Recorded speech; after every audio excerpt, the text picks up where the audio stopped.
All right. Hello, Get Better Faster Nation. I am Dr. Jason Bradley, and along with my co host, the one, the only James Chester, and our incredible executive producer, Rachel Bradley, we want to welcome you to another exciting episode of the Get Better Faster podcast. Today, we're joined by Daniel Tardy, friend of mine, detox and transformational coach, TEDx speaker, and founder of Get Light, a global detoxification movement that's helping people around the world reclaim clarity in their mind, body, and spirit. Daniel's journey is absolutely fascinating. From his background in engineering and entrepreneurship to his transformative experience with chronic toxicity that led him to discover the healing rhythms of jungle living in Costa Rica. His personal breakthrough from toxicity to vibrant health has become the foundation for helping countless others achieve the same transformation. Through his work with plant medicine, sound alchemy, and indigenous wisdom, Daniel has uncovered what he calls timeless truths about human transformation that have been forgotten by our modern world. Without further ado, Daniel, my friend, welcome to the show. Thank you guys for having me. So grateful to be here. Yeah, we had such a great backstage conversation. I didn't want to let too much fall on the cutting room floor. So I'm like, hey, we better get this episode going because there's so much great content we're going to share today. Yeah. But it sounds like you dealt with your own situation, Daniel, like you're dealing with your own chronic toxicity. And that was like the benchmark for you to start saying, hey, I figured out how to like help myself. Maybe I can open the door for other people and get them some help too. When was that moment that you realized that you could help people and get them better faster?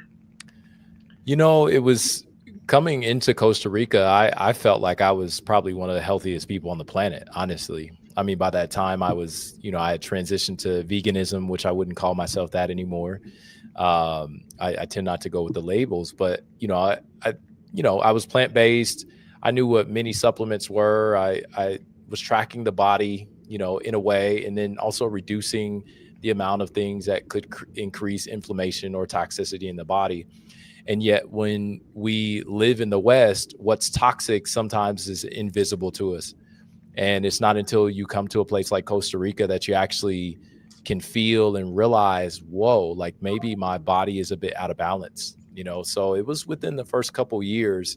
I'd done a couple cleanses, and one of the cleanses really just rocked my world, and we can get into it. But, it was really my introduction to plant medicine that led me to even doing that cleanse. And when I developed that cleanse and did it myself, it was absolutely transformative. And at that point, I was giving it away. I was like, as many people that have access to this process, they deserve it. It changed my life, and I knew it would, change other people's lives. And ultimately, what I realized is that people don't invest in what they don't invest time into what they don't invest in ultimately. So me giving it away really didn't equate to very much, but it did show me what I could do next as far as making this a prepackaged, process that people could purchase, and I was doing this in the middle of the jungle technically, and so a lot of what I've done has been inspired from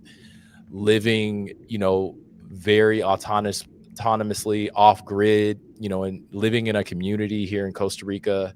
And then that's expanded into what it is today. So yeah, it's pretty profound. Yeah. Well, me coming from the marketing background, I always tell people to give away their best stuff. Yeah. And that creates that bond with people. And if it's good at free, then it's even better when you can like figure out how to move the money line. And it sounds like you developed some strategies in order to do that. Yeah. It's just really cool to hear your story, because there's things that come into people's lives that they don't know how to really control. And most of them are thoughts, traumas, and toxins. They just don't realize how that they can help themselves cleanse of those things, or who their guides are to get them out of that mess that they're in.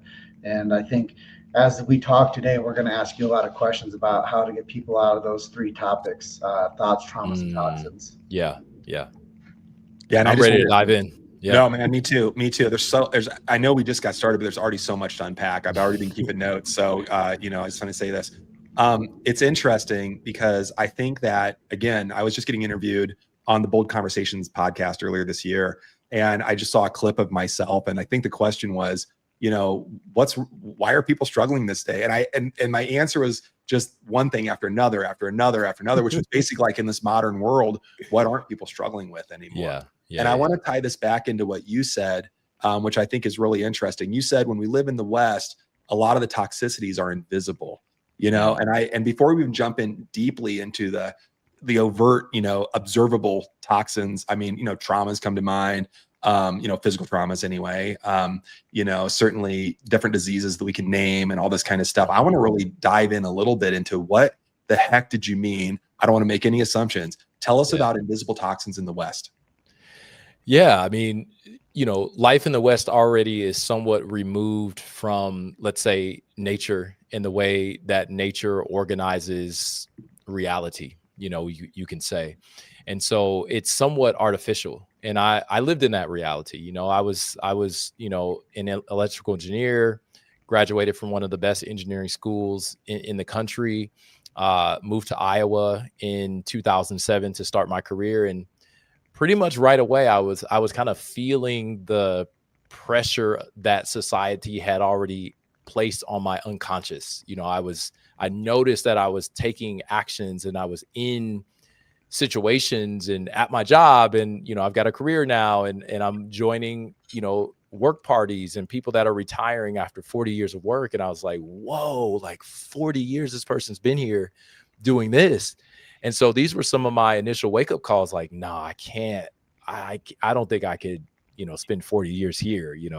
There must be some other things. And so some of it has to do with our way of thinking, our way of patterning ourselves inside of society that takes us further and further away from maybe things that we don't even know are there. And some people don't realize that nature is there as an ally for us.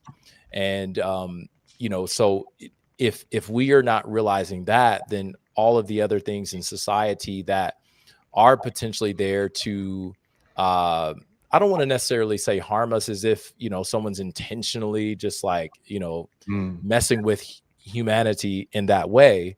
Yet for sure the food is being manipulated, the water's not well taken care of, the environment, when it comes to pollution, when it comes to population, and just how life is constructed, it's not as natural as it could be. And that sense lives in people that are living in that environment. They're realizing that, even if it's at the level of the nervous system and the unconscious, and some people are rising up or waking up to this and coming to folks like you guys and folks like me, like, yo, something's not quite correct in my world, in my mind, in my reality. I think it's interesting too. I don't know if you said this word, but just when you start doing that list, so to speak, of food, water, environment, pollution, population. I mean, not to mention what I always like to throw in, which to me is like stress, and we can define stress in a lot of different ways. But I'm going to pull to you that it seems, and I know you have a background in engineering, I know you said, I don't know if it's purposeful or not, or if, you didn't quite say, like, there's a cabal that's out there, trying to make us all sick and whatnot. But when I hear that and I put it all together, and it's kind of what I was saying on the Bold Conversations podcast, it seems engineered. It seems to all fit together much too nicely. And I'm curious about, from an engineering perspective, and I don't even know where I'm going with this question, but does this stuff happen like randomly? It seems like the puzzle pieces all fit together. I'm not asking you to say that yes, there's a cabal. From an engineering point of view, does it seem purposeful? Coming back to the word that you used. Well, I can put it like this: as a society, we're definitely organizing ourselves to a beat of the drum that maybe we're not hearing. Maybe we're not realizing is there. And when I think of it from the engineering perspective, there were technologies when I was, doing the work that I was doing, there were technologies that existed before they even had the material to manifest the function of the technology. Right. So some of what we're kind of living into things that have been around, and maybe this is not even the first time that they've been around in this way. Maybe society now has deduced itself down in a way to yeah, being a bit more mechanistic in its approach to life. And when you look at nature, nature tends to organize itself not in the same ways, not in the same patterns. So I think it's a function of humanity, masculine, feminine, male, female, functioning outside of their original nature, their original context, without knowing what that actually is, right? And so it'd be like if you put an engineer on his first day in a meeting room, and they're, we've got slides on the wall. Now we've got, you know, program discussions, and we've got designs that we're speaking. He's like, there's going to be a part of him that, because of his training, because of his background, because of his schooling, he's going to click into that gear and not really question very much. And plus he's being paid to be in that position. So that's us, right? We got trained from when we were however old through a certain way of thinking, a certain school system, which, programs us to think in a certain way. And by the time we become adults, we've mechanized most of our ability to process reality. So much so that by that time it's transactionary. Is that a word? It's based in transaction. So it's like, I give my time, I receive this. I give of my skill, I receive this. I give of my love, I receive this, right? There's a lot of conditioning, living from conditioning that's happening. And the stress that we're talking about is ultimately the stress that we're experiencing from that conditioned way of living. It's us silently breaking or attempting to break free from those conditions and from those pressures, from that stress-based system that we may not even realize that we're living in.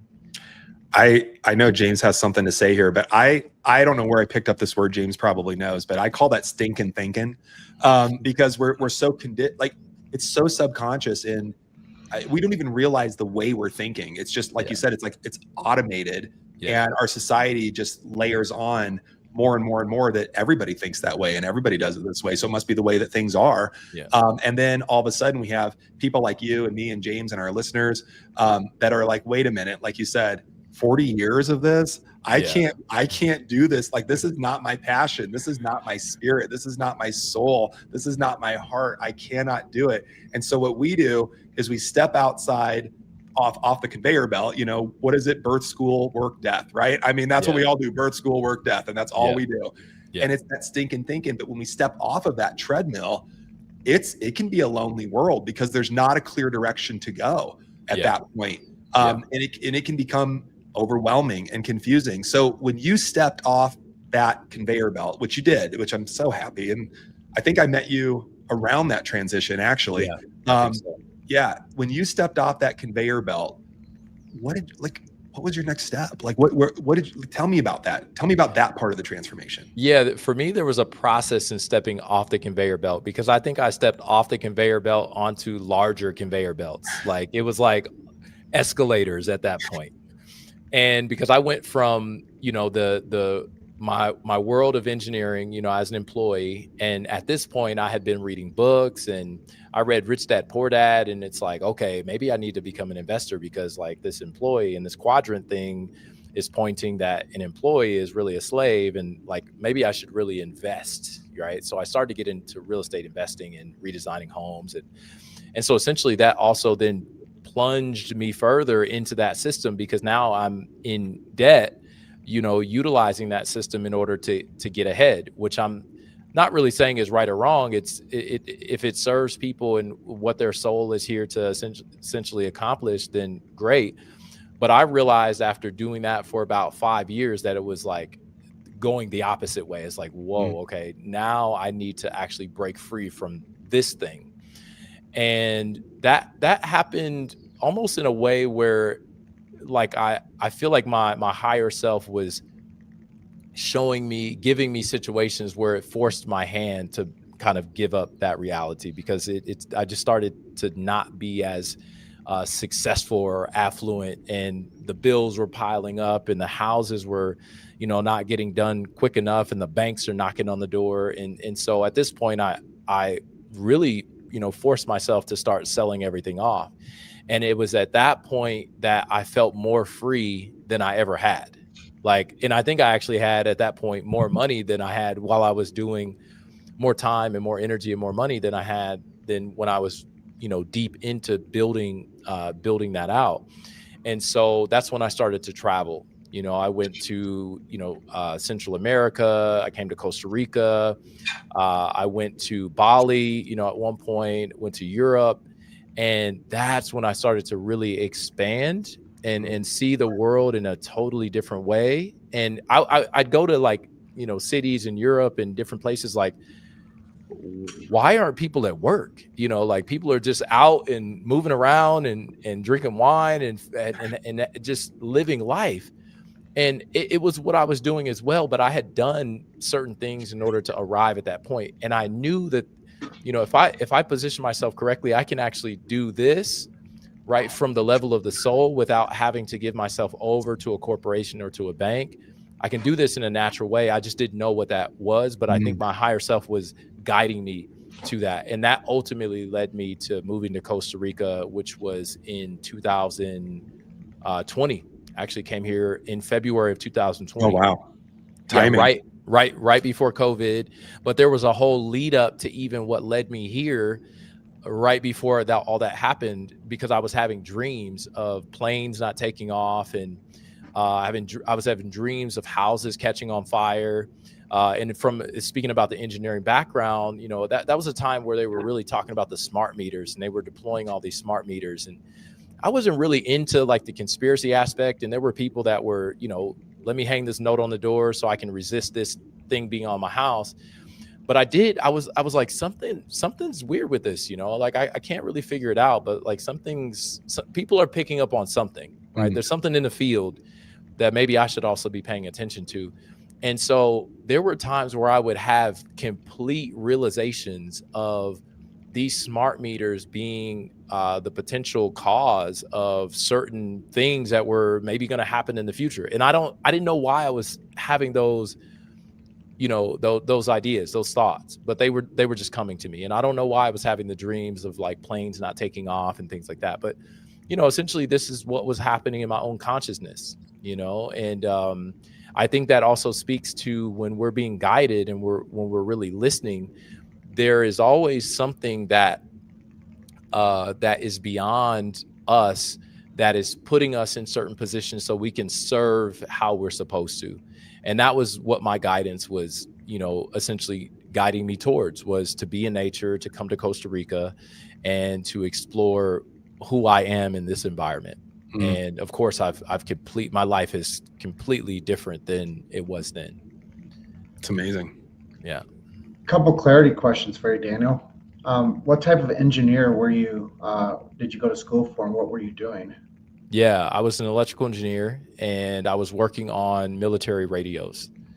So working in the realm of testing and designing, high frequency devices. And then I think that's a good stance, because we got right up in here and we start talking about like moving the world around for you and how you start transforming your life to help more people. But baseline questions, I think, are really the discovery point for me. I like this early on in the conversation with you. And then what was the toxicity load that you were dealing with, and that you started triggering you off that like, damn, I got to do something? Yeah. It was, I think it was from me having come to Costa Rica. And of course, in Costa Rica, we have access to, fruits that are falling off the tree. I mean, you can eat pretty healthy here without trying very hard because of how things grow. And it was me consuming what I felt were like some of the best foods. And over time, especially after being here for a couple of years, I started to feel my energy actually declining. It was like I was like slowing down, and my thought processes weren't as sharp. And of course I was in a new environment, but I felt like I should have been more vital. Like I felt like my life force and my creative fire, my energy should have been higher than what it was. And it was really that was showing me that something was off in my system. And there was no real way for me to draw the context of what that could have been. I at that point, I didn't know anything about detoxification. I knew about being plant-based and eating healthy, but I didn't know that toxins were really a thing, that even toxins that I had 7 years before could still be living in my liver Mm. because my liver is congested, or just based on it being the hardest working organ in my body, that maybe it wasn't quite able to keep up with, the type of air quality that I had been living in for years, or the food I had been consuming, or me redesigning houses and being around mold and asbestos and things like this. I didn't know that, you know, these things would essentially catch up to me, or even like alcohol that I maybe drank in, long ago. At that point, I wasn't really drinking, but it was a podcast that I had actually been listening to, and a mentor of mine mentioned that on this podcast, that if your finances are a little shaky, if your digestive fire is low, if your creativity is not what it's supposed to be, you might want to check your gut. And so as I listened to those words come across, I knew immediately that something was happening inside of me, and it probably had to do with my gut. So, with my engineering background, I just like dove, headfirst into researching all as much as I could about the gut. And essentially that led me to designing a cleanse for myself, which just so happened to be a parasite cleanse. Mm. So these were some of the things that I was realizing that maybe could have either been afflicted with, or encountered throughout my life, that now I actually had the possibility of taking ownership of, taking accountability of, and ridding myself of it if it Mm. actually was there. So it really started out as an experiment. Well, there's so much that you shared so far, and there's a lot of things that have come up to me just as an intuitive and a curious person, and somebody that loves to take a bit of a deeper dive on some of the points you make. And the first thing is you went to college, you got Mhm. yourself a massive degree, and you got yourself that good job. Yeah. The job of our dreams. I had one of those too at one point. Yeah. Um, Backgrounds in journalism, actually. So I was working for a newspaper, and I got that job. I got the job I wanted, and Mm. it was really powerful because I had actually done the thing. And then I got there, and I felt a lot like you. I'm Mm. like, there's a lot of people here that aren't like living in their soul genius. They're not like living real life. They're living in this trap, and they're not really experiencing life. They're just a highly educated individual that are doing things that aren't really serving them. And one of Mm. my mentors will always tell me, "You're only alive a little time, and you're dead a long time. You got to do things that serve you in that little bit of time." So Wow. it sounds like to me that you realized that you didn't want the slow death of building houses and fixing up houses, and you realized that that was what we know today is called epigenetics. You're a product of your environment, Mm. so you being the educated man going to Iowa, you're a part of that epigenetic environment which dictated your future. And then you said no, cancel, delete, I'm going to go out there and see the world a little bit. But by the way, in order for me to experience life at my optimum potential, I have to really like investigate what's going on with my energy. The part that really fascinates me, because I've been to Costa Rica before, and I think you had to adapt to 6 p.m. dark times, and how the sun keeps you on the rhythm of life down there. And Yeah. I think that the circadian rhythm in you change, which changes your energy, and you have different up times, you have different sleep times, and it goes completely dark. Isn't it like 6:30? It's completely Yeah. dark down there every Yeah. day. Yeah. Like there's no daylight savings time. There's no change in when the sun comes up, when the sun goes down. You guys are on like the continuum of the sun comes up now, the sun goes down now, and now that's your new zone of Mm. existence. So I think that had a lot to do with your adaptability, and then your body's adapting to that new environment. So Mhm. I could see how some of these things we consider that are going to make us better and healthier because we're eating like Mm. more from the local flavor. But I do see also that we have to adapt big time. I'm on airplanes all the time. I'm in different time zones. The sun's coming up different place and it's going down different place. And if you said this is going to be home, that's a major part of everybody that goes to Costa Rica and adapts to. So I think that that's a big part of the conversation too, is your environment is who you become.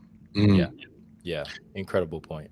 Yeah, I totally agree with that. And I mean, I don't want to gush too much here, but one of my good friends said that, you're literally basically said even the beauty of your environment can dictate your health, not just the sun, patterning, and I've noticed that, like I said, we're visiting our younger daughter out here in Moab. I've never been here before. It's flipping beautiful around here. I mean, it's gorgeous. It's the way the sun moves, the way the clouds move. I mean, it's a different, canvas every time I look out the window or go on a different hike. I could do the same hike 3 times in the same day, and it's a different canvas that I'm looking at. In Iowa, I'm not trying to diss Iowa. I know that we have two ex-Iowans on the call and a third one about to be. But when I came out here, I started thinking about going home, and I started getting really, sad about it. Not just because I have to leave my daughter out here, but I think the Midwest has some beauty there. But I mean, it's also, we took our dogs out for a walk the other day, and on a regular, trail, like a hunting grounds type of trail, so they can run around. And all of a sudden Rachel said, "What's that farmer doing off in the distance?" And I was like, "I don't know." And then she's like, "Oh crap, I think he's spraying." And it was not too far away from us. And then he started driving that, I don't know what they're called, I'm just going to call it a sprayer. He started driving this thing kind of in our direction, and he turned off the spray, but it turned out the trail that we were walking on was kind of between his fields trail as well. So he was driving this thing right towards us and the dogs. And by that point, I could smell the glyphosate or whatever it is they were spraying. I mean, whatever it was, the cancer causing, crap chemicals. And we started jogging as fast as we could to not have this thing pass us or get near us with these chemicals all around. And that's when I really made the commitment that we need to move. That was a little earlier this year. And then now being out here in the West, at least here in Utah, and we're looking at the Boise area and some other areas. I think it's so important that the environment that we're in, yes, the rhythms, but also the actual chemical environment, the beauty environment, the people environment. It's just very interesting. And then hearing James talk about adapting to Costa Rican, sun and whatnot, I think people adapt to the beauty in their environment. And I think they get complacent with that's just the way it is. And that's just the way that we live. And then, in the Midwest, it's, how much ranch and fried food can we eat? Ranch dressing and fried food can we eat? And it's just a different perspective. I'm just rambling at this point. I just want to join the conversation about environment. Really is what. Sorry, James. Yeah, no, it's perfect. I used to think of Iowa. Somebody even mentioned when you think about time and how time is really a spiral, right? It's not linear. Right, we're having a cyclical experience. Everything actually is happening in cycles, and you really notice that, especially in places like the Midwest, because you've got the 4 seasons, and So what somebody said to me is that the way that time moves when you're living at the center, let's say, of the U.S., time really isn't changing very quickly, and it is more happening on these outer rings. Like if the center of this sort of circle or the spiral is in the Midwest or around the Midwest, and let's say at the rings are places like, New York and the East Coast and the West Coast, that the actual movement of those zones, the way that is spiraling dictates how life essentially is moving and how people are being moved by life. And in the Midwest, if we're looking at it as it's more of a steady state, then the patterning of life doesn't really change, and people may not even realize or notice that it's not changing, or they may not notice how quickly it actually is changing, because it's sort of happening outside of their context or outside of their ability to have concept of time in that way. And that you can look at that as a small town where all of a sudden Well, I would Cedar Rapids is a great example. Like, Cedar Rapids, boom, it took a whole flood to come through and almost wipe out Cedar Rapids for them to hyper develop that area. And so if you look at what was happening before flood, which is when I got to Cedar Rapids, and what happened after, it's like two different versions of that city. And that happened because it almost like wiped the slate clean of what people's expectations or what they had seen for so many years. It wiped the slate clean of that, and not to mention all of the the actual buildings and things that were damaged, which required many people to sort of reinvest and shift in different ways. So that's interesting. Sorry, James, go ahead. No, I'm just really curious about the get light method. I think that we're talking a lot about like your personal life and, the American dream, if that's really true or not. Yeah. And now it sounds like the Costa Rica dream. And then Jason's struggling with like brand identity of location. And I think that there are some things that what happened to us is when we are dissatisfied with who we are or where we live or the job that we picked, we choose different. Yeah. And that's free will. When I was back in college and I had to take the 101 philosophy class, I learned about this thing called free will. And it sounds like we're all exercising a bit of free will to be free thinkers and to find out what our own dream is. Yeah. And, there's an old saying, I'm really good at these one-line things, but they say the man that has his health has a million dreams. The man that doesn't has one. And you could say woman also. You could say dog. The dog that has its health has a million dreams. The dog that doesn't has one. And I think that when you think about the convexity of that statement, when we don't find healthy environment, when we don't find healthy recreation, when we don't find healthy plan in our occupation, we want something new. And that's the beautiful thing about us is we have the ability to be transient and go someplace that serves us better. But as you went through that approach, how does your detox methodology differ from like typical juice cleanses or supplement protocols that people might be familiar with? Like, what is the get light method, and how? I mean, because people are like, oh, cleanse, liver cleanse, or I need to like do like what I don't know. You were talking about gut. I need to cleanse my gut. Yeah. How does your cleanse differ from juice cleanses or maybe some supplement cleanses? Yeah, that's a great question. The first thing I want to say, and it actually fits into a tagline that we have, which is detox your life. And ultimately, that's what we're speaking about. When we talk about changing locations, when we talk about changing environments, maybe looking at ourselves in the mirror to see, are we in the healthiest state or are we not? That ultimately is inviting us at the door, and we can knock on that door, and that door on it says, ultimately, do you want to detox your life? And we led with, is life even toxic? Like, are people even recognizing that that's happening? Are people realizing the chemicals that are in the water could be affecting their health or their hormone health? Or are people realizing that the chemicals that are being sprayed on the food or in the fields are shedding off into the water?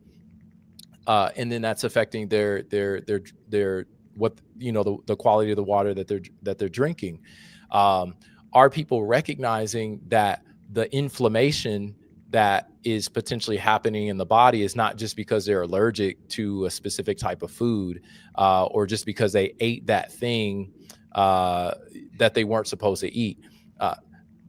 Are people realizing that the fact that life in and of itself could be toxic, whether you're in a location or not, and that you can actually do something about that? And you really don't have to make a huge shift. You don't have to move to Utah, or you don't have to move to Costa Rica in order to detox your life, but it does require us to recognize that something may be a little off, and just remaining a bit curious of what that can be, not to tabulate or not to create a list of all the things that are wrong, or here's why my life is this way, but ultimately to give us autonomy, give us the ability to respond, or what they call responsibility. That's really what we want. And when I think about cleanses and detoxification, it's one of the primary ways that a person in their own time, in their own ways, can become free.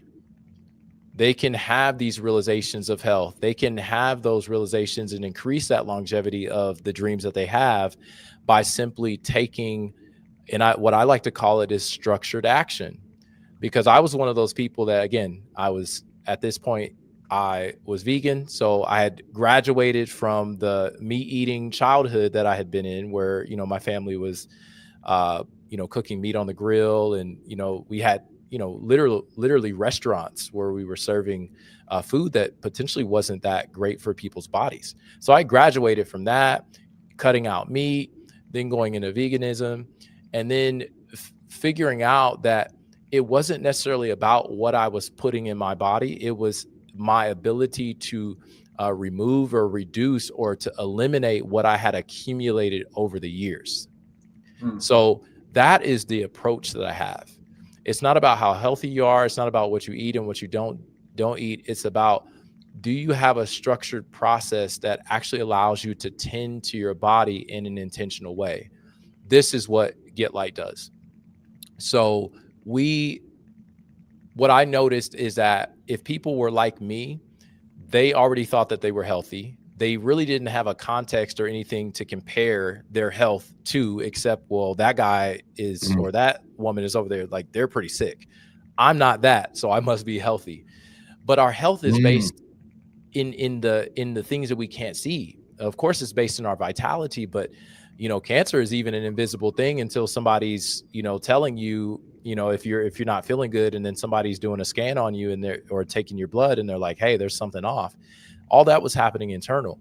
So there needs to be a different type of listening that happens within the body in order for us to know what's happening. And for me, when we're eliminating the excess, when we're eliminating the toxicity in a structured way, then the ability to listen and to hear what the body is communicating to us increases, right? That voice that's always been there, that's always guiding us, it's always telling us, hey, you might want to pay attention to me. Like, I keep showing you through these symptoms that something's not quite right. And what can people actually do if those symptoms are coming up? And so that's where detoxification comes in, or where Get Light comes in, where we bring a structured approach to how to look at the body. We introduce what I would consider plant medicines, essentially, but not in the traditional sense where you have to go to the jungle to have plant medicine, but the stuff that's growing in people's backyards as weeds usually are the exact things that they may want to be taking.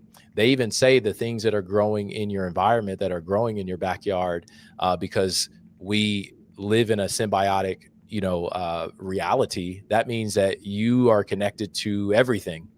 And so what's growing in your backyard potentially could be growing specifically for you. Now, whether a person believes that or not, maybe go take your app, your ChatGPT, and take a picture of some of the things that are growing wild and crazy, and see what they are, and then see what the properties of those things are.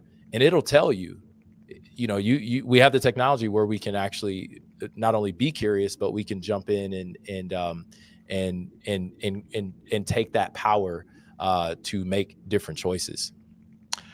I think that's exactly. I'm working on a book right now, which is actually started out as an anti-veganism book. I'm just teasing. I'm totally teasing about that. It's called Carnivore Consciousness, but I'm always exploring different types of diets. And the reason it's not just carnivore diet is that as I was exploring the carnivore diet, I realized stripping away the diet to like its bare essentials taught me a lot about how much excess that I find in my own life in a lot of different areas, whether that be just material things that I own, or the way that I spend my time, or things I'm bombarded with. And it's interesting because it seems like what we're talking about, this natural order of things, that's kind of where I'm pulling this from, is that at least in the US, which I have the most experience with, it seems like we're living inverted to the natural order of things. And then we might not even be realizing it, because as we keep talking about environment, as you said, if we're so inverted that we've forgotten, it's a different word. Let me say it differently. We've forgotten how to listen to our bodies. We've forgotten how to listen to our spirits. And I find that really curious, especially when we start looking at, again, the people around us. And, you know, we're over here, James is in Colorado and we're in Moab, and I look around and you know what? People are fit. I mean, they're out doing stuff, they're moving. And not everybody, right? Not everybody, but just collectively, there's a fitter look to people. People are eating differently. And then back again, picking on the Midwest again. I have a love-hate relationship with the Midwest. When you start comparing yourself, if you are one of the people that's out and moving, you're like, well, I'm not that guy. You know, I don't weigh 300 pounds, so I must be okay. And you go to your doctor and he weighs 300 pounds, and, you know, and they're taking, you know, 15 different pharmaceuticals, and that's what they're calling health. And it becomes this interesting internal comparison that we probably don't even realize subconsciously that we're doing. And kind of pulling this back again to living this inverted life, away from the natural order of things. We talked about this in the green room before, but, you know, we always say that there is a universal intelligence that's everything. And then there's this innate intelligence, which is a fractal of that that's within each of us. And then we have this educated intelligence, which is the filter that, you know, our brains figure out. And when our brains get conditioned that the educated intelligence is smarter than the universal and innate intelligence, I think that's where we run into problems. Go ahead, James. Yeah, I mean, you're right on board. And you're saying to people that you're a product of your environment again. And I think that that's like the course of the pattern here is when you start to listen to the whisper, you should pay attention to that. Otherwise, it'll become a scream. And, you know, like Daniel was saying, there was things whispering to him about being in the house building and Rich Dad, Poor Dad. There was things that he was paying attention to that were whispering to him about his education and the job he chose. And then he paid so much attention that eventually it started screaming at him. And then he said, well, what can I do to start reframing everything? And I don't feel so good when I chose this path. I quit grilling and chilling, and now I'm going and drinking cold pressed juice and eating vegetables. And I think that there's a big transition there too. He goes from, you know, 0 to 60 as fast as he can, and in a life that, you know, that was like bestowed upon him because of his familial roots. And then he decides to go do different. And all of a sudden he realizes that him doing different might not have served him the best either, but it was a different choice that he made because that was the product of the environment he was in now. And then we go back to this Get Light, which I love the name of it. I always want to anchor back to the topic of your zone of genius. And the Get Light, there's also a big word called subluxation within the chiropractic space that Jason and I are both a part of. If you guys don't know Dr. Jason Bradley, 25 years chiropractor. Hold on, 25 years, 11 months, and 29 days. Ooh, Okay. 26 years, a few days. Okay, so 26 years practitioner. And how long have you been doing functional medicine, Dr. Jason? About 26 years, 25 years as well, yeah. So practicing functional medicine, and one of the things I picked up from you, Daniel, you're talking about backyard plants and how that might be a little bit too alternative for people and put people out of their comfort zone. But I mean, people are still killing dandelions, right? And dandelions are one of the most powerful things. Like I literally, in most of my cleanses, I use either dandelion leaves or dandelion roots. So, I mean, we're unknowingly killing the primary medications that could bring balance to the body. Yeah, we look at them as weeds. But back to this subluxation thing, and you know, in chiropractic, we believe that people are made of fractals of light, and that if you have a misalignment in the spinal cord with the bone out of place, putting pressure on the nervous system, you have less light. And what I tell people all the time is that when somebody's body is in alignment, the reason they call it an organ system because everything's organized. And if things aren't organized, then they're out of alignment.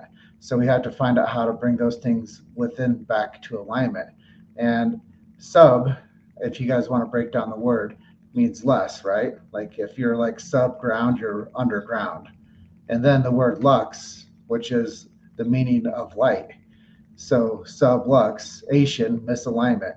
So if you think about what you're doing, is you're getting light back into people and restoring them back to lightness rather than darkness, and you're allowing their Mm, body to come back on board with its own innate mm, intelligence. that's cool. Yeah. Like I tell people all the time, Daniel, if you cut your finger right now, you don't have to look at it and tell it to heal. Yeah. The innate intelligence within you won't allow yourself to die. It will heal it and scab and become a scar, and eventually you won't even be able to tell anything ever happened. Like you don't have to say finger heal. Yeah. Like the body just naturally heals. So when Yeah. you find out where that misalignment is in your light source and you start correcting it, the body has the adaptability back to our environments and where we choose our Mm. thoughts, traumas, and toxins, physical, chemical, and emotional stress. Now we are compounding this whole matter back into your zone of genius, which is, hey, try this and not that. And if you And try get it this light. way and get light, You know? Yeah. Which obviously is maybe a double or triple entendre. You know, for those that don't know, obviously plants grow because they're receiving light, and not every plant grows in the light, but most of them do. Most of them require some degree of light. Even, you know, the house plants that are supposed to be, you know, shade capable, they need a little bit of light, you know, or certain aspects of nourishment, even if even if that's the moisture that's in the air. So for sure, the plants are receiving this illumination.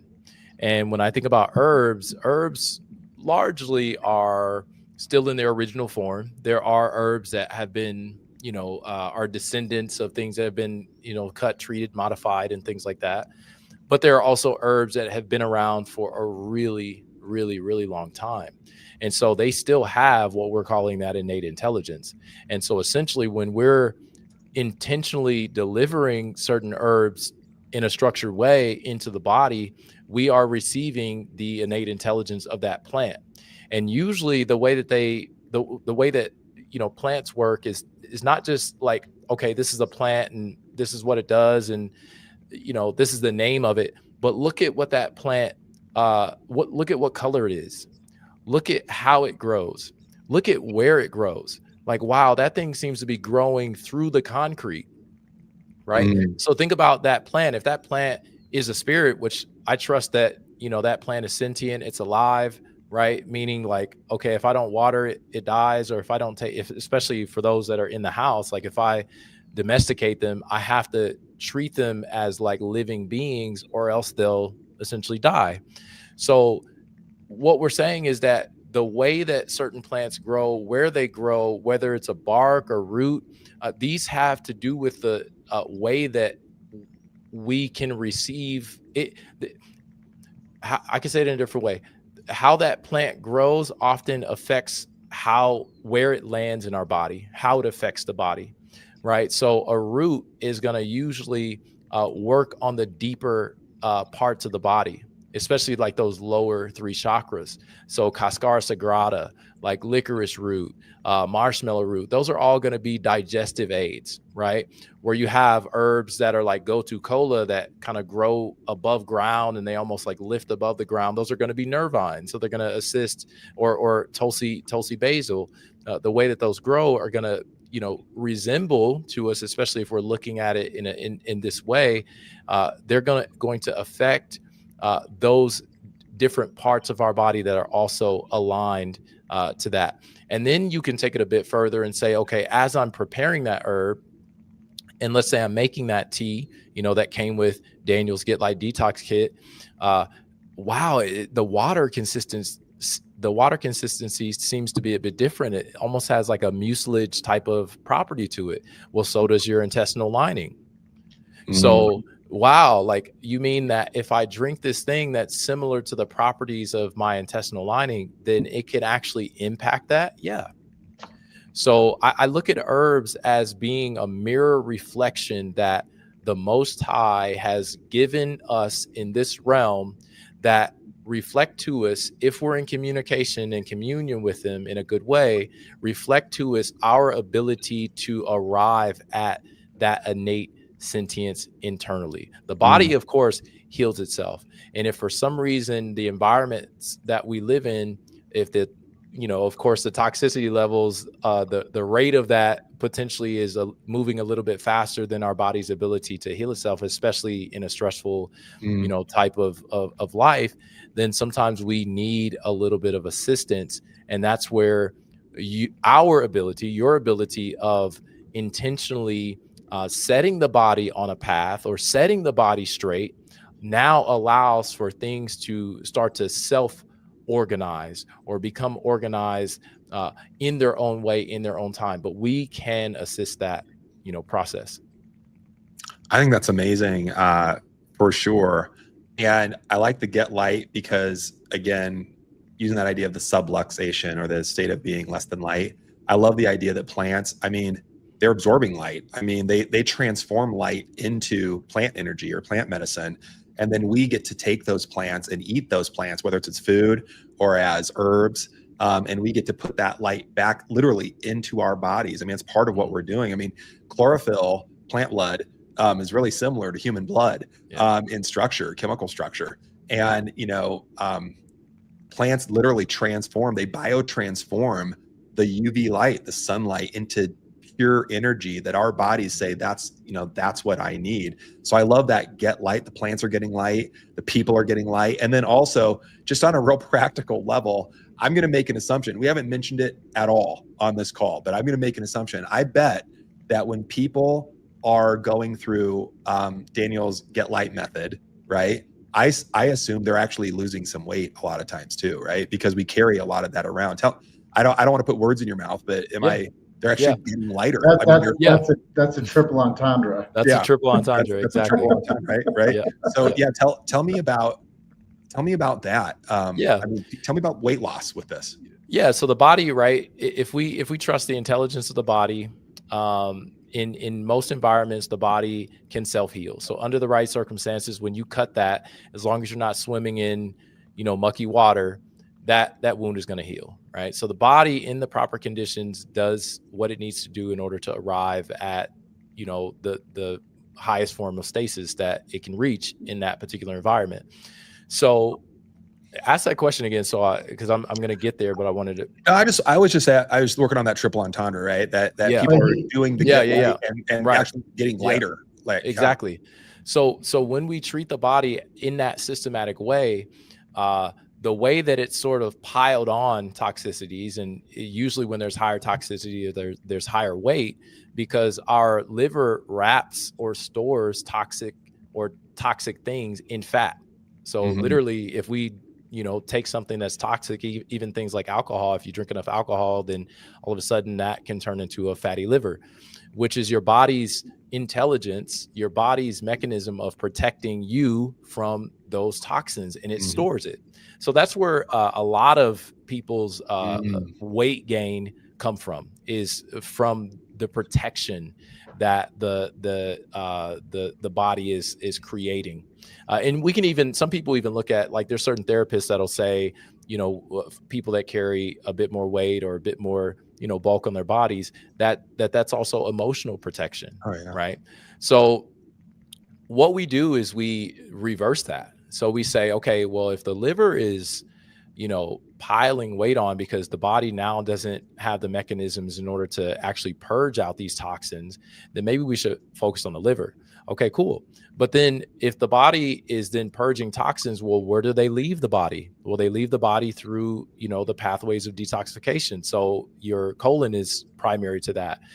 Your primary organ of detoxification is, of course, the liver, but the liver is instructing the kidneys on what to do and how to do it. And all those systems are then also informing where the toxins are best to leave the body. So if those systems are backlogged, then all of a sudden the skin, different rashes and things show up. So we have to look at the body as an intelligent system. And if there is this quote unquote backlog, then we can start to open up the pathways and intentionally bring approaches that allow us to slowly remove or to eliminate things through these pathways. Yeah. Hippocrates said, "Let food be thy medicine." Yeah. And I think that is the fundamentals.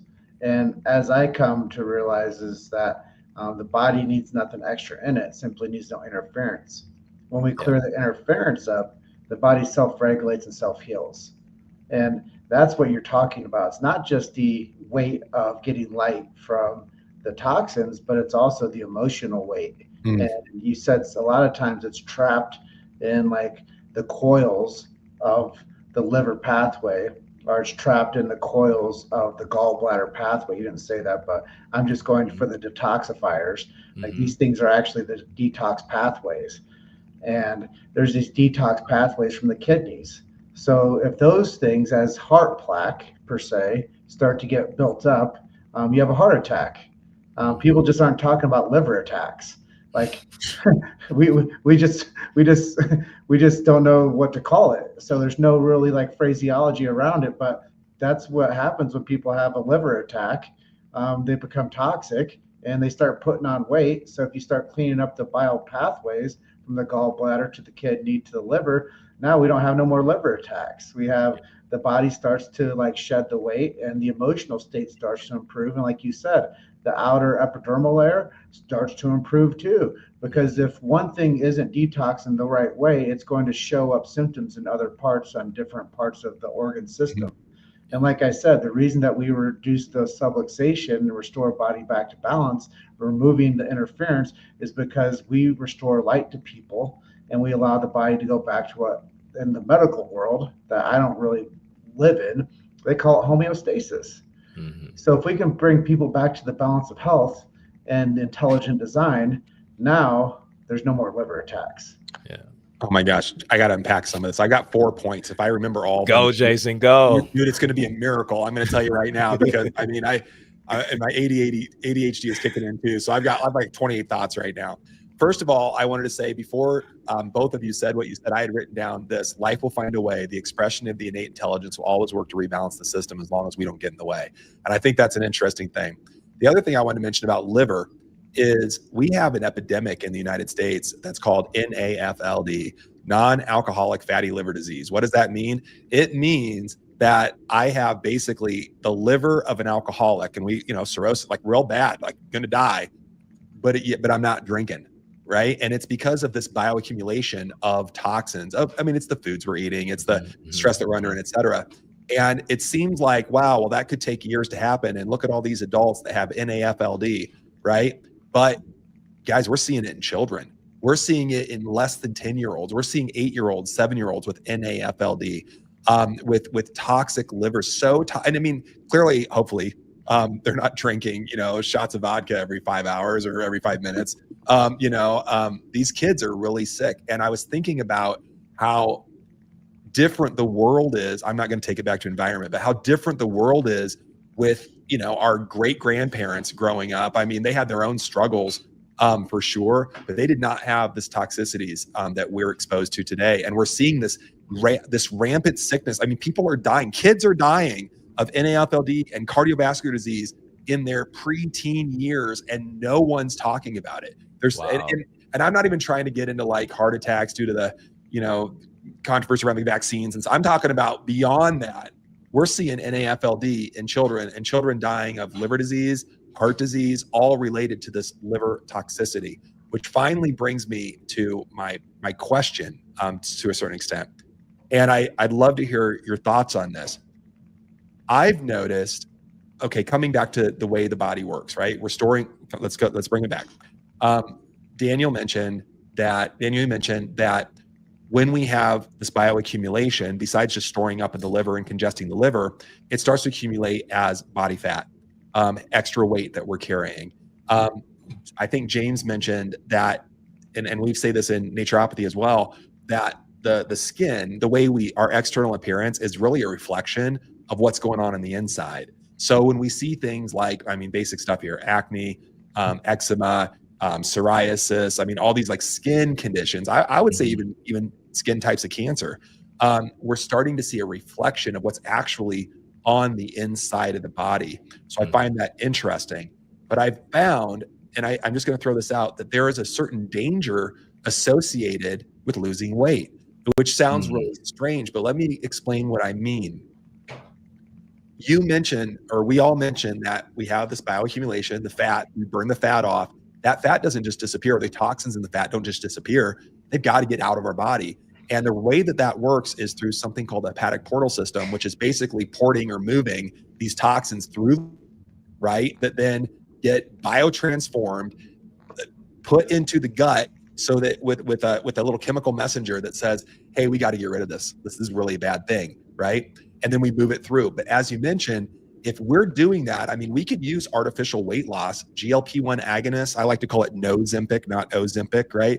But Ozempic, Wegovy, all these drugs that are out there that everyone, somehow wants to inject into their body, or however else they want to get into their bodies, it causes weight loss. I mean, it'll burn fat. I mean, there's all these, I think everybody knows that the weight loss is there. But, oh my God, if your liver is messed up. I edited myself. You gentlemen should be proud of me. I almost used a 4-letter word there.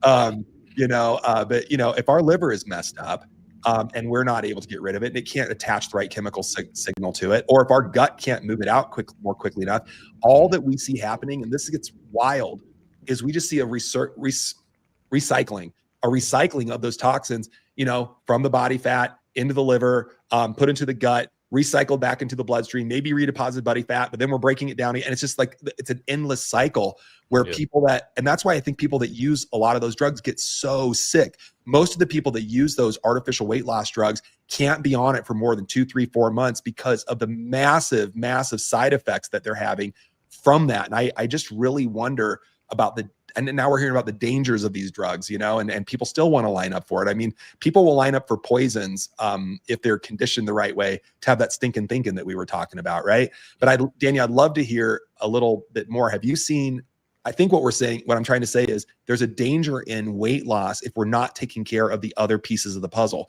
If the liver's not working, if the gut's not working. Jim mentioned the epidermis, which is the skin, using the skin as a detox organ, the kidneys, with the right fluids. There's so much we can do. And if I'm understanding, the Get Light method really is like, let's just get your body working that way. Am I hearing that? Yeah, exactly. Yeah. And you're bringing up a good point. I never actually looked at Get Light strictly from the perspective of, what if people feel like that's a weight loss program, right? And it's interesting because maybe like 1 out of every 4 clients mentions weight, and they say, well, am I gonna lose weight? Because that could be great. Like, is that possible?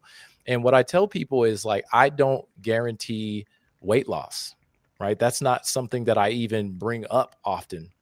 And unless someone brings it up. And so what I say to that is, based on the foods that they're going to be eating, because they're going to be taking in foods that are no longer inflammatory.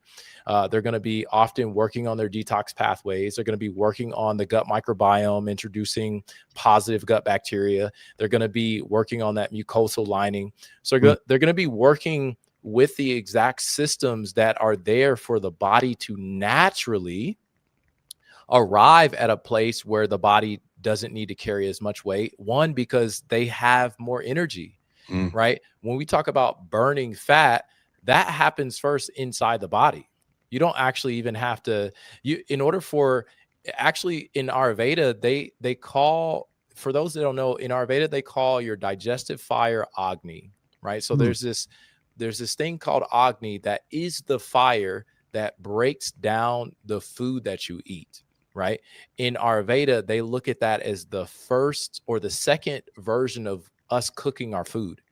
When we eat, right, cooked foods, our body cooks it even further, right, with this digestive fire. This digestive fire is directly related to what the West calls metabolism. So when we lose that digestive fire, which that's connected to the type of enzymes that are secreted that help to break down that food. That's connected sometimes if you're having spicy foods, or if you're lowering the hydrochloric acid that when you do eat meat's broken down in the stomach, but it requires you to have high hydrochloric acid in order to break that food down. It doesn't actually require a healthy gut in order to break down, because it breaks it down further upstream. So this idea of weight loss actually happens in a normal or a natural way if we arrive forward to the natural rhythms of the body. And that's what this podcast is ultimately, I trust doing, is helping people understand that these are the natural rhythms.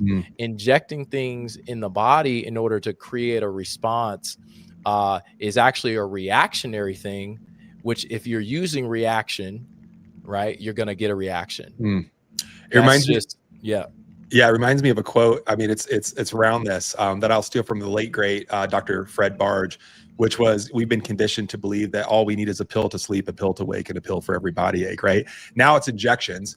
But I mean, ultimately, it's again about living inverted and not living in the natural order of things, the natural rhythm of things. I find that's like very interesting. And being from Fairfield, Iowa, which is the epicenter of Ayurvedic medicine in the United States, Agni, we don't talk a lot about it outside of that area. So that's great. Yeah. Thanks for bringing that up. Yeah, and the toxicity is called AMA, right? Okay. So they look at, is that AMA? AMA. Yeah. So these things have obviously existed for, I mean, anybody that I didn't know anything about Ayurveda, by the way. I didn't know anything about Ayurveda when I did my first cleanse. And actually the cleanse was so powerful that I did the information that I then needed to then take the next steps for myself came to me. Like I became a magnet for people, places, and things. And my life shifted so rapidly. Like in a matter of weeks, I was noticing my reality change. I was noticing people leaving my life experience and coming into my life experience. I mean, I would say I had people that weren't necessarily serving my ultimate evolution. I was noticing that they were getting further away from my experience. And I had like what I would call angels, like just coming into my life with resources, with ideas, with books. And one of the first books that I don't think I have it. I don't think I have it sitting in front of me, but one of the first books was a book about Ayurveda. And I opened up this book and I knew nothing about Ayurveda except kind of like you. I was like, okay, Fairfield is cool. Like there's something happening here and there's something about Ayurveda that they study here, but I hadn't done a deep dive at all. I opened up this book and it's describing systems that I had never thought of from this perspective. And this changed my life when I started to see that, whoa, these people have been describing what I'm having a direct experience of in my body for a really long time. And it just gave me so much more context and so much more confidence to keep going down that path. And so I was studying that, not in a way of like going to school, but, the study of life, the school of life was just on top of me at that point. So Ayurveda is a strong lens that I look at the body through. It's really important for us to realize that when we look at our body, whether it's through the chiropractic medicine or functional medicine, or we're looking at it through traditional Chinese medicine or Ayurveda, it simply gives us a window or windows in to look at ourselves outside of a conditioned complex or context that we've been taught. And obviously these things exist. These medicines and these forms of looking at the body have been around for quite some time. And it does require us to either choose to go down that path and like dive head first, or become like what we have become, which is, well, I'm going to study this until the sun goes down, until the sun, I'm going to make this a part of my life, to the point where now it's a lens that I look at life through, which allows us to look at people through that lens. And then when we look at people through those lenses, we actually don't see disease. We don't see wrong. We don't see like imbalance in the way of saying like, this is a bad thing. We just simply look at alignment or misalignment. We look at resonance or dissonance. And we are arriving or choosing to arrive at resonance or choosing to arrive at these natural rhythms that have always been there. Yes. And I just want to wax poetic on that for a second. Do it. Just to say this. Those healing traditions, whether it be Ayurvedic or traditional Chinese medicine, TCM, or these others, they've been around. I mean, we said for a long time, but let's put numbers like millennia, thousands of years. Thousands of years. We have been around modern medicine, Western modern medicine, for almost 100 years, right? It was the 1930s that they hired Flexner, the Rockefellers and those folks, They hired the Flexner report or the Flexner to look into how can we get doctors to stop doing these natural medicines and cures that have been around forever and just teach our petroleum-based artificial synthetic drugs. What can we do? And they literally, just for people that don't know the Flexner report, take a look at it. They literally, Flexner said it's really easy. Just go to all the medical schools. You've got billions and billions of dollars. They had more money than people today. I mean, it was an unfathomable amount of money that these guys had. And they went around to medical schools and basically said, hey, we'll fund your school. We'll give you all the latest equipment and all the science and hire the people and whatever, but you can't teach any natural medicines anymore. You cannot teach it anymore. You can only teach petroleum-based drugs. And literally, Rockefeller said, well, what about the doctors that already know all this stuff? And Flexner's like, they're dinosaurs, they'll die. And he's like, just do it over a few generations and see what happens. And here we are almost 100 years later. They've had 100 years, a stranglehold on Western medicine for almost 100 years at this point. And honestly, I don't think anyone steps away to say, man, you know, the little 5% of the US population consumes 80% of the drugs manufactured worldwide. Theoretically, if drugs were the solution to health, we'd be the healthiest goddamn planet, or healthiest goddamn country on the planet. And instead, we are the sickest, and like our life expectancy is low, and we're all sick and tired and stressed, and we're not sleeping, and we have every symptom that you could imagine, thanks to modern medicine. And I just want to reiterate that these other healing traditions that aren't, you know, looking for deficiencies of Wellbutrin or whatever it happens to be, the drug of the day. These other healing traditions are looking at balance and looking at what we would say homeostasis or balance in the body. And I just want to give credence to that, because I think people think because it's new, it must be better. Listen, guys, if shit don't work, people don't do it, you know, and people have been doing Ayurvedic and Asian medicines and jungle medicines for a really, really long time. And they still do it and it still works. Not only that, it's the reason that many of us are actually here right now. Yeah. Right? If we're talking about 1,000-year-old traditions, well, where did we even come from? Yeah. Right. If we're babies of like 100-year-old sort of like way of thinking, then the things before that must have been actually what were carrying life forward. Yeah. And if we're seeing like mass die off of individuals or populations, then it really is something to look at. And like part of, you know, my context of being is that whether we look at it as indigenous cultures or original people, or we look at it as ancient cultures, these are our ancestors, right? Meaning that the things that are older than us, we can actually learn things from. Just like like most people don't think that their grandparents know less than them. They think, well, I mean, grandpa has some like really crazy stories, but man, he's also kind of like wise. Like, wow, my grandfather was wise. Like, it was clear that he had lived a longer life than I had more experiences than I had. And if I was willing to be open enough to glean some of that from him, then I'd probably learn some things that I could apply in my life. So we have to continue to treat ourselves as children of ancient cultures that have literally that are our grandparents and our great as far as you want to go back. And you know, just because we say these are our forefathers or these, you know, these are the founders, it's like, of what? You know, because, you know, ultimately my ancestors and potentially your ancestors knew enough that it got us here, and likely our lives, you know, we can safely say like our lives probably weren't to a degree of decline or threat that there wasn't enough information or intelligence or life promoting things to get us here in these bodies right now. So I think that we're here for an absolute reason. I think that those of us that are diving into these ways of thinking and ways of looking at life, we've been put on this mission, and these things have been put on our hearts for different reasons. And here we are, you know, so if these things are resonating, you know, with people, or they're causing people to think differently, and if it's even challenging people. I was thinking of some of the things I was saying, and it's like, oh, this could like really be challenging to a person's way of thinking. And that's perfect, because that is us bumping up against maybe what we do not know and haven't dived deep enough into. And even if a fraction of that could assist a person, that could be enough to Mm. alter their trajectory. Can I drop it, boys? Yeah, please. Couple things here. I'm just validating.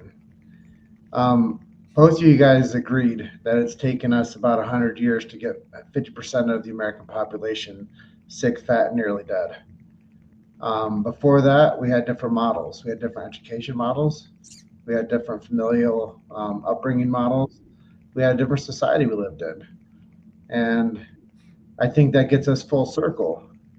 Jason opened up talking about the glyphosate being spread on plant matter in the Iowa City area. And I mean, what a travesty. Because as you were talking earlier, Daniel, you're talking about the water that we drink were products of the invisible. And I think that we're all products of the invisible. A couple of weeks ago, we were on a show, and I said, imagine that glass of water Jason was drinking if it just had like 1% of a poop in there. Would he drink it? Heck no, he wouldn't. But it's full of other types of toxic poop, and it's full of other types of trace chemicals and pharmaceutical traces and heavy metal traces. But that's what we consider like healthy because we can't see the badness in it. And that's what we become is we consider ourselves healthy because we can't see the badness in it. And I think when you bring this thing back full circle, we all want to be healthy. We want our families to be healthy, but we don't see the badness in things we can't see. We just see somebody that's become toxic, but we can't tell them that they're toxic because they'll take offense to that. We can't tell somebody that they have mental delusion, because they'll take offense to that. But really, they become mentally delusional because of the environment of the things that they can't see. And we have this toxic environment of the invisible. And I think that that's a big part of today's conversation. But I do have two things that I want to make sure that we touch on before we wrap today's episode, because I know we're running down to about 13 minutes left on our times with you today. But I want to make sure that I ask this question. We pre-framed this out like this was my job, because it is. I want to pull the best out of you. You've dealt with a lot of people, it sounds like, to this point.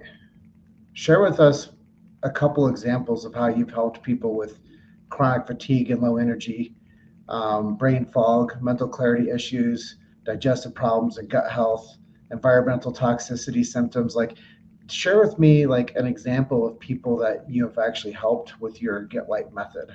Yeah. Thank you for asking that. I've worked with people that have had chronic digestive issues for years. I've worked with people that have food imbalances or cravings that they don't seem to be able to have control over. I've worked with people that carry, excess weight.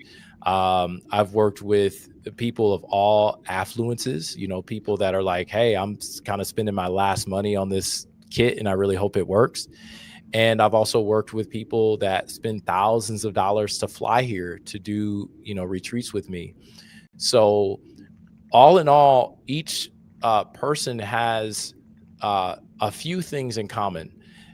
One of those is that there is a desire to do something different than what they've ever done before. There is something within them that recognizes that what is here with you and what is here with Get Light is unlike anything that I've heard or seen up until this point. And I'm not saying I'm the only one that, thinks in this way, yet we do become helpers or assistants or even angels on people's paths. So I've been really grateful, really, I don't want to say lucky, but I've been, I'm grateful to be in the position where I can transmit some of my direct life experience into something that shows up as a solution for other people. I would say some of my most profound cases are those that just don't even think that they have the time to do these things. So imagine that. Like, I want to do this thing, and I know it's going to be really helpful, but like, am I going to have to like cook totally differently? Am I going to have to prepare my own meals? And right. So life has tricked them into believing that they don't have the thing, even if they have all the money in the world, that they don't have this thing called time to do it. And we all know time is actually your greatest resource. So I've worked with some of the busiest professionals, right? The busiest entrepreneurs that are like, I don't even know, I want to invest in this and the money's not really an option, but am I going to be able to take this on?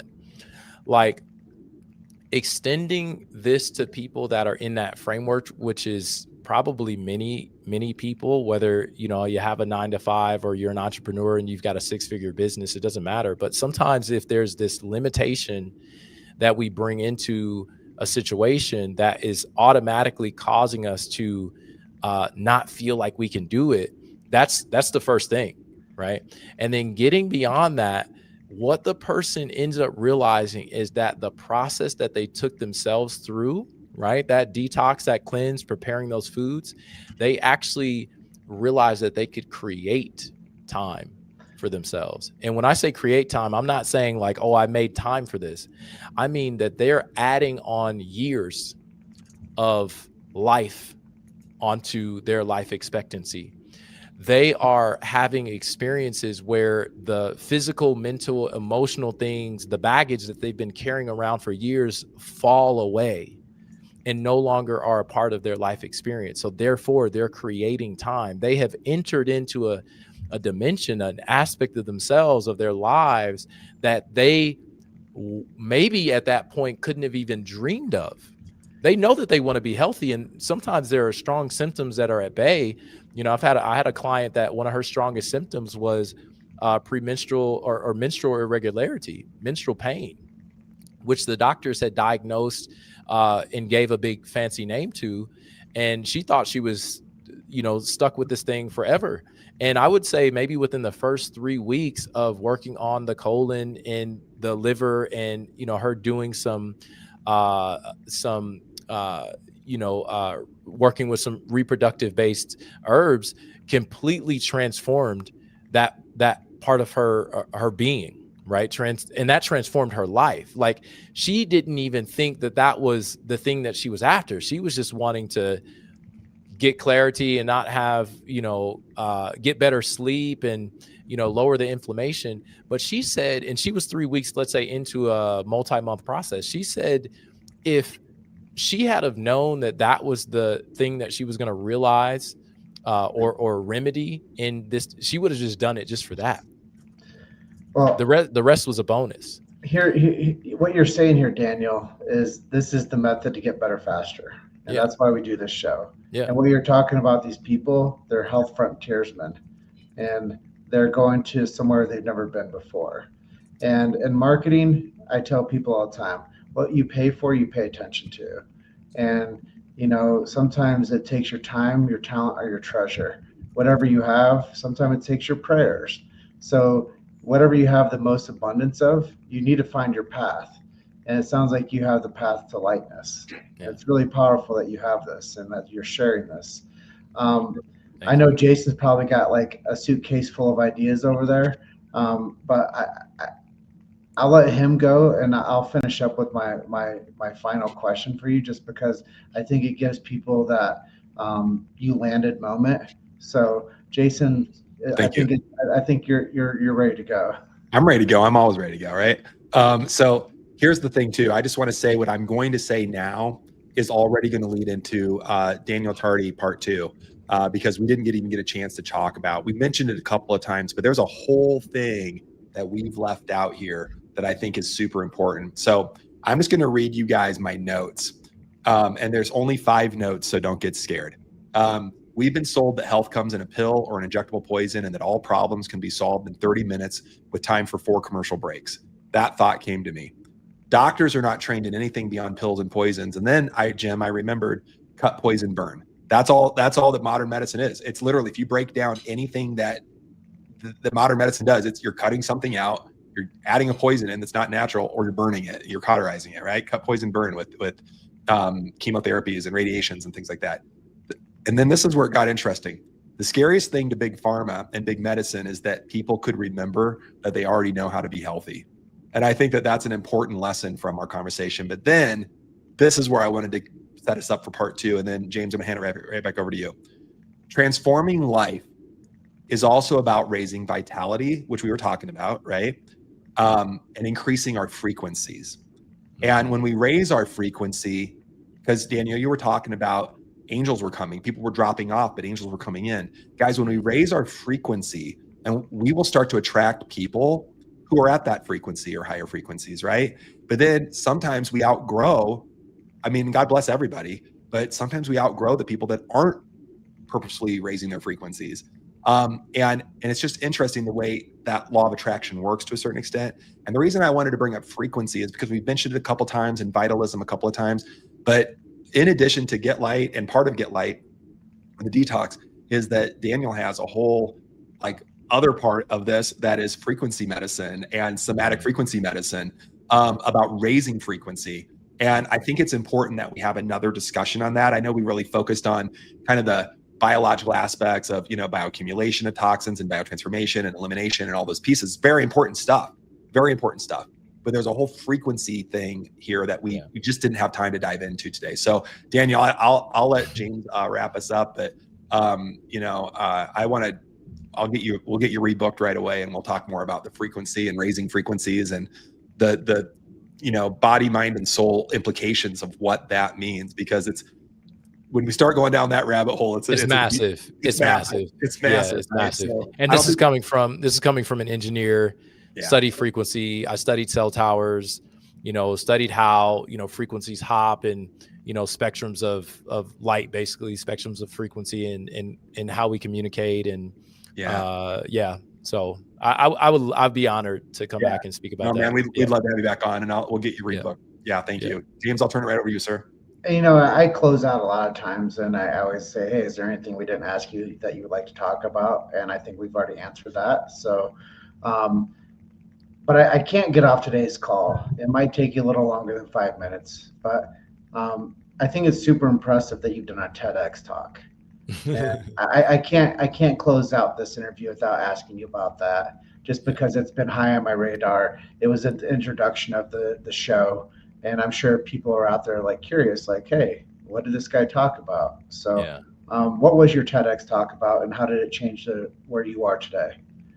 Yeah, thank you for asking. The TEDx talk was actually came on the heels of people within Cedar Rapids recognizing the shifts and the changes that I was making at a neighborhood level of taking traditional houses and turning them into community hubs. And then as a function of that, we were growing food in the front and the side and the backyards, so that we had a system where when people stayed in these homes, it actually enabled us to grow more food, right? So it was called Stay and Grow. And so I was recognized and invited to do this TED Talk to speak about that. And what the TED Talk ended up being about was us as humans stepping into our superhuman ability. Now imagine this is years before I am the person that I am now, but there was something that I knew and have known for a really long time in my life, that the titles that are given to us and the titles that we give ourselves do not come close to describing who and what we are. And so that TED Talk was my service to humanity to explain, or to express rather, that the title that you have as your job or as your career, that doesn't come close to expressing the intelligence, the potential, the vitality, the fullness that your soul has come to express itself. And I was raising my hand in that TED Talk, essentially saying, I'm a product of that. I'm a product of my environment that technically has impacted many people that look like me. But I had people in my life that were willing to look beyond certain labels or certain ways that they were even conditioned to see me. They looked at me from a higher perspective, or from another perspective that brought me into a higher perspective of myself. And that allowed me to be lifted, right? And this is the Most High, whatever we call it, God, source, intelligence, Buddha, whatever we call it, that's that energy expressing itself through others along this path. So I trust that whether a person goes to listen to that TED talk or they listen to the one that's happening right now on this podcast, that there's something beyond our physical being that is expressing itself through us, through this vessel. And some of you that are sensitive enough may even be able to feel that. You may be able to feel that in your body, in your heart. You may be able to feel that as goosebumps. You may be able to feel it as truth, or it may show up as curiosity, and it may even show up as challenge if it's a direct challenge to some condition that we're holding on to or some belief that we're holding on to.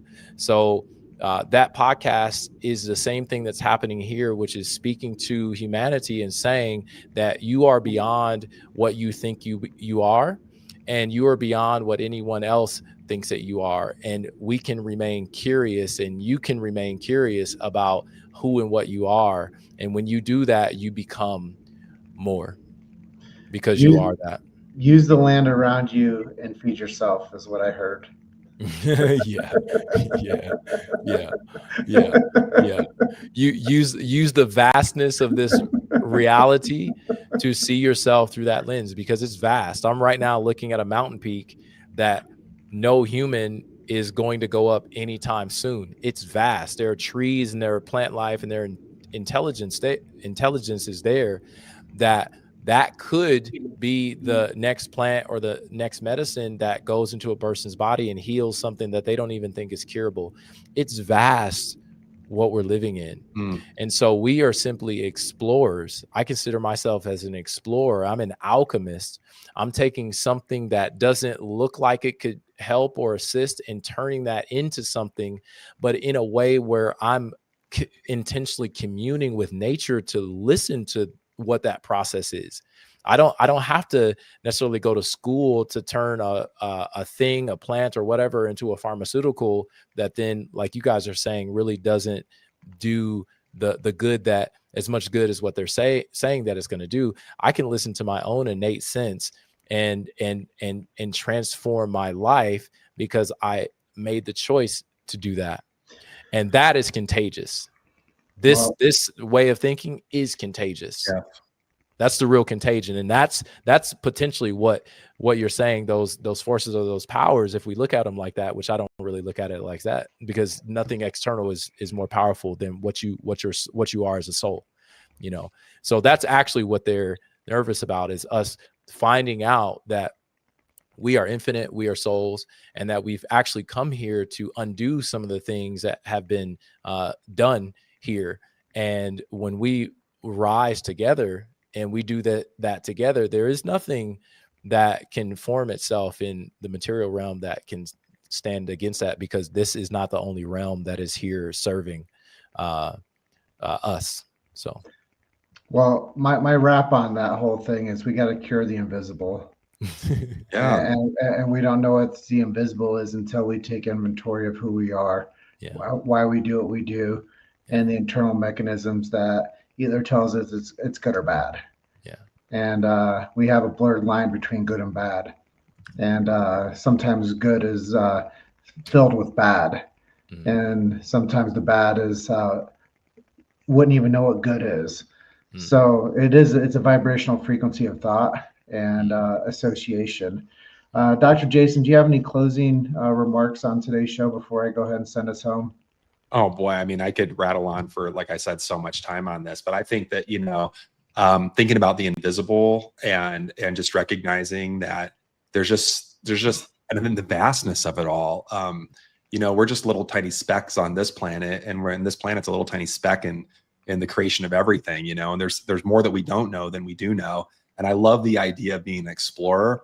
I love the idea of taking ideas and running it through alchemy and transmuting it into things that can really help get people better faster. And I just want to say, Daniel, again, thank you so much for being on our show. It was a lot of fun, and I just can't wait to dive in even deeper. So thank you again. Thank you, brother. Thank you, brother. And yeah, Daniel, it's been absolutely enlightening and transformational for us, your hosts. And I'm sure the listeners got a huge benefit from it too. And my message to the listeners, if you guys are struggling with chronic health, fatigue, brain fog, digestive diseases, autoimmunity, or feeling like you're carrying the weight of toxicity in your body, Daniel's Get Light program could be exactly what you need to finally break free. But as I always say at our closing of these shows, his approach is different because he's combining ancient wisdom with practical detox protocols that address not just your physical toxins, but the mental and the spiritual and the chemical components to who we are and what we have become. And this is a true transformational opportunity for people. And nobody's coming to save you. I mean, I hit the nail on the head every time I say that, but nobody is going to do your push-ups for you. Nobody's going to go to Costa Rica for you. But there are solutions like Daniel's that can prove you can save yourself with the proper detoxification and realignment for yourself. Daniel, thanks for sharing your wisdom and your heart with us today. And to all of you, Get Better Faster Nation, thank you for listening and thank you for your continued support. The best way you can show your support, GBF Nation, is to share this episode. Share it with somebody who needs to hear this message.